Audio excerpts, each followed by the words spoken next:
The truth finally leaked. Trey Hendrickson and the Cincinnati Bengals are back to negotiating a contract, but there looks to be a holdup according to Adam Schefter.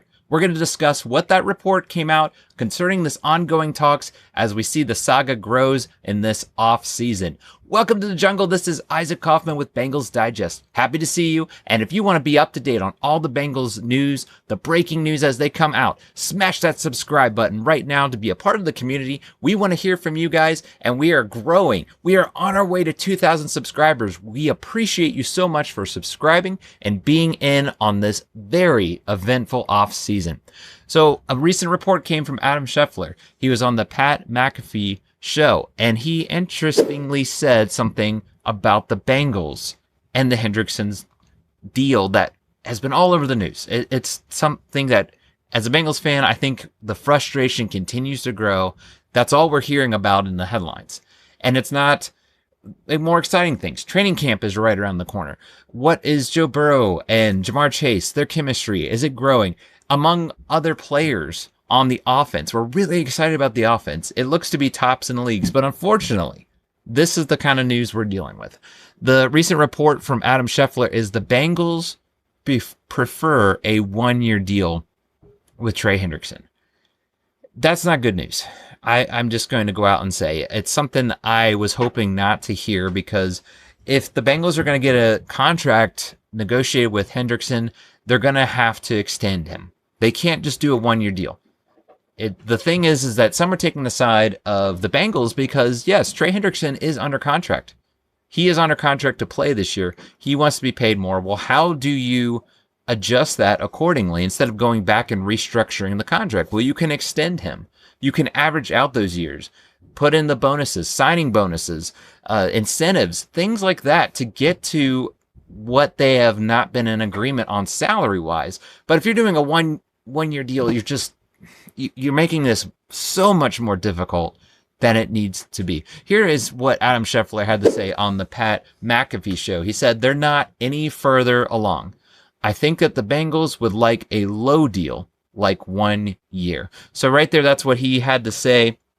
And it's just frustrating. Duke Tobin has a lot of respect for me over the years. He has shown some great moves in the offseason. We think of that Super Bowl year. He made moves. He made what free agent pickups such as Mike Hilton. Trey Hendrickson himself was a part of those free agents that they picked up that year. You think of Cheeto. He can never say his last name. Chidobe Awuzie. There we go.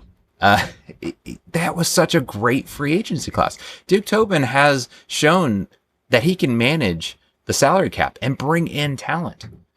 But when it comes to re-signing their own, it feels like there's just a disconnect. There's just something there that is always drama-filled. We can't get just things worked out, things renegotiated. And if you draw the line in the sand and say that you just want to do a one-year deal, you're just not playing with a full deck of cards. That's what it feels like. You're limiting yourself to options. Because Trey Hendrickson has vocally said he does not think he is up to that value of about $16 million that he is owed this year. When you compare him to other edge rushers, he is about half of what they are getting. So you get where he's coming from. At the same time, he has zero leverage. He is under contract. The thing that is really frustrating, I think, is that Duke Tobin came out earlier this year and said that they recognize that Hendrickson is not dropping off and that he deserves to have some kind of, according to them, some kind of pay increase. So he acknowledged that, but again, that's not the same as what Hendrickson is wanting. Hendrickson is wanting something probably more in the 30, at least probably 35 to 40, what Myles Garrett has been getting. And so there's that disconnect. But it's just frustrating, again, to say the least, with how the Bengals are handling this. You can point the finger at Hendrickson. I'm not a fan of when players are sitting out, they don't show up. That's just hurting the team. That's business that you're trying to take care of with the Cincinnati Bengals. Keep that behind closed doors. And you're trying to send a statement. I get it. But I never think of that as the right way to handle it. Just like with the Bengals, this is not the right way to handle it. It's not the right way to say, 1 minute yeah, we feel that you should get some kind of pay increase. And then come draft time, it's silent treatment. And that's what spurred Trey Hendrickson to come out, because he gets a text message from Zach Taylor. We've heard it. We've heard about what had happened. That was just last month in May. Trey Hendrickson coming to the media and voicing his frustration. That was all built up. So you see both sides of it. There's really no winners in this. It's been badly handled on both sides. And Carson talked about this as much. He had a video talking about Orlando Brown.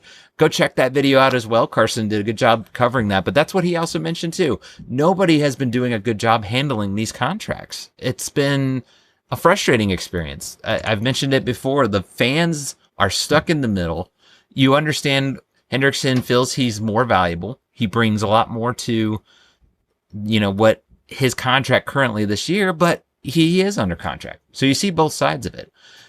I'm really hoping that this gets worked out, like I believe every single fan is feeling. The frustration is just getting to a fever pitch at this point. It's just boiling over.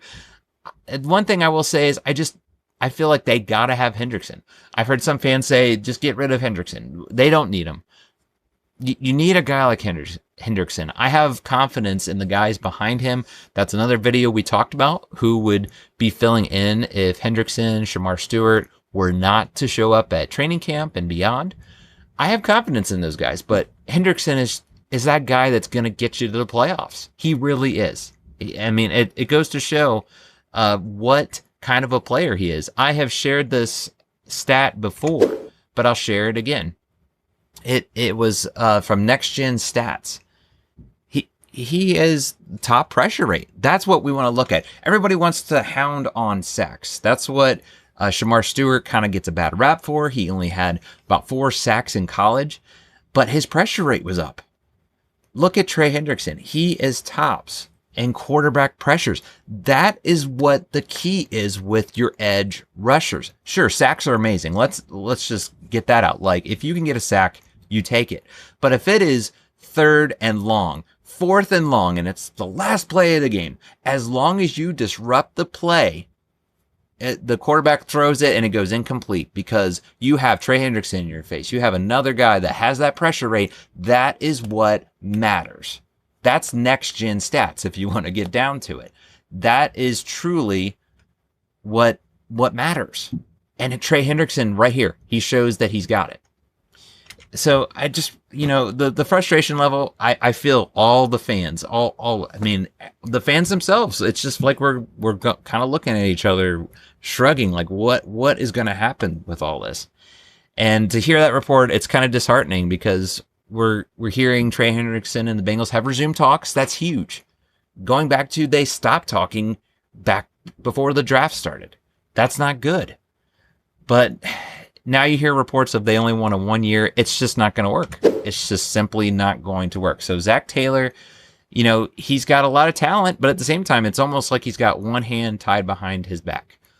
You got to have a guy like Hendrickson, and Shamar Stewart for that matter. As much as he has the most to prove, you need those guys. You need guys that can get pressure rates, because unfortunately, it just seemed like the Bengals were not showing it last year. But what do you guys think? Do you think that despite the Bengals report of only doing a 1 year, that's what they're looking for with Trey Hendrickson?